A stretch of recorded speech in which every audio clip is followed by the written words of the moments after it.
গুরুর চরণে প্রণাম জানিয়ে শুরু করছি ভাগবত কথা। এক বাবাজি আমায় জিজ্ঞেস করেছে যে কোনো মানুষ যদি অপরাধ করে, অন্যায় করে যদি কারো কাছে ক্ষমা প্রার্থী হয়, ক্ষমা চেয়ে থাকে, তাহলে কি তাকে ক্ষমা করা যায়? তা আমি তাকে বললাম, অবশ্যই, ক্ষমাই পরম ধর্ম। একটা মানুষ অন্যায় অপরাধ করতেই পারে, ক্ষমাটা অবশ্যই তাকে করা উচিত। কারণ তার অনুশোচনা, বিবেক যদি একটু জাগরিত হয়, তাহলেই বুঝবেন যে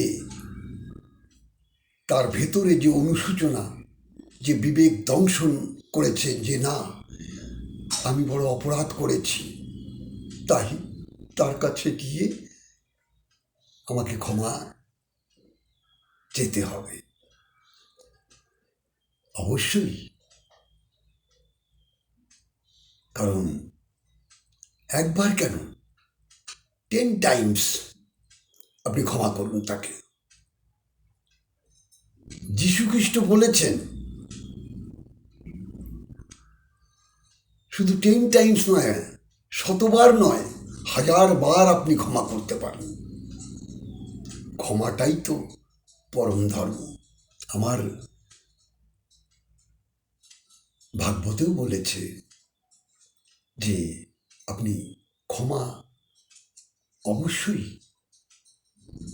কারণ কাউকে কোনো অভিশাপ করবেন না, কাউকে ক্রোধবশত, অহংকারবশত কোনো রকম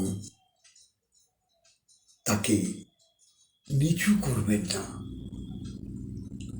মানুষ মাত্রই তো ভুল হতে পারে, অপরাধ হতে পারে, অন্যায় হতে পারে। আর যারা মহৎ, তারা অবশ্যই তাকে ক্ষমা করে দেয়। কারণ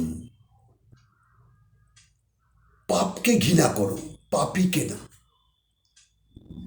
পাপটাকে আমরা ঘৃণা করব, কিন্তু যে পাপী, তাকে কাছে টেনে নিয়ে বক্ষে জড়িয়ে ধরব, তাকে আমার এই ভগবত পথে, এই প্রেমের পথে আমরা তাকে নিয়ে আসব।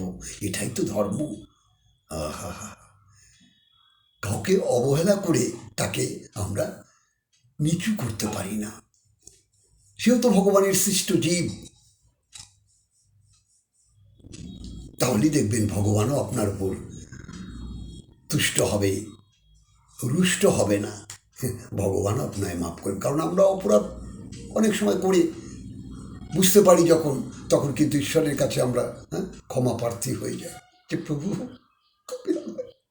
মার্জন করো, আমি জ্ঞানী অজ্ঞানী হয়তো তোমার কাছে অপরাধ করে ফেলেছি।